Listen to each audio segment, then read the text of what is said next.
पटरियों पर पहियों की लयबद्ध गड़गड़ाहट मंद रोशनी वाले ट्रेन के डिब्बे में गूंज रही थी, जैसे वह भारतीय रात के विशाल विस्तार में घूम रही थी। हवा में बेचैनी का घनापन था, मानो कोई अदृश्य उपस्थिति छाया में छिपी हो, खुद को प्रकट करने की प्रतीक्षा कर रही हो। यात्रियों में अर्जुन नाम का एक व्यक्ति था, जो इस भयावह यात्रा पर निकला था, इस बात से अनजान कि उसका जीवन एक भयानक मोड़ लेने वाला था। अर्जुन अपने गृहनगर की शांतिपूर्ण यात्रा की उम्मीद में एक सुनसान स्टेशन पर ट्रेन में चढ़ गया था।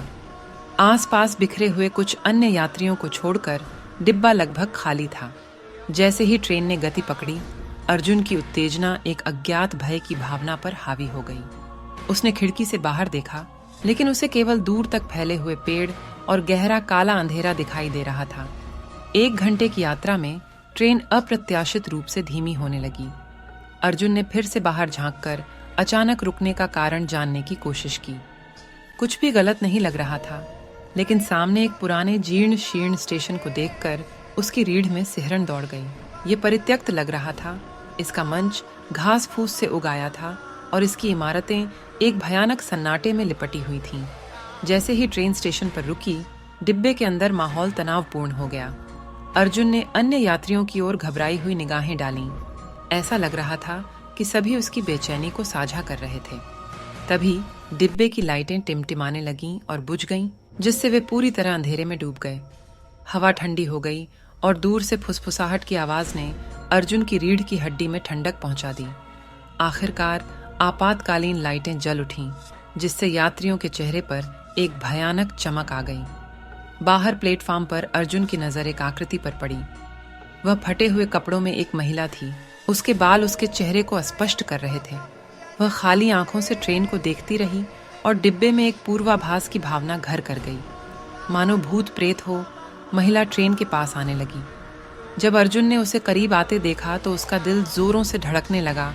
उसकी निगाहें उस पर टिक गईं। घबराहट ने उसे जकड़ लिया और उसने दूर जाने की कोशिश की, लेकिन उसने खुद को हिलने में असमर्थ पाया।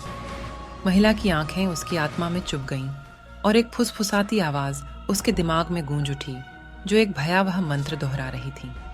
अन्य यात्री भी उतने ही रोमांचित लग रहे थे। जब वे महिला को घूर रहे थे तो उनके भाव खाली थे। अर्जुन की सांसें तेज हो गईं और उसे भागने की तीव्र इच्छा महसूस हुई। अपनी सारी ताकत लगाकर वह महिला से अपनी नजरें हटाने में कामयाब रहा और लड़खड़ाकर वापस आ गया।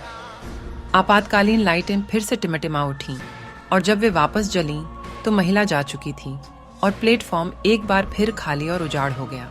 जैसे ही ट्रेन ने अपनी यात्रा फिर से शुरू की, अचानक झटके से उसकी जिंदगी फिर से शुरू हो गई। उसके पहिए पटरियों से टकराने लगे। अर्जुन का दिल जोरों से धड़क रहा था। उसका दिमाग इस मुठभेड़ से घबरा रहा था। उसने डिब्बे के चारों ओर नजर दौड़ाई, लेकिन अन्य यात्री इस बात से बेखबर थे कि अभी क्या हुआ था।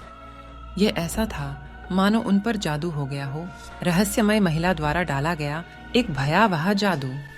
घंटों बीत गए और महिला की भयावह घूरती याद अर्जुन को सताती रही।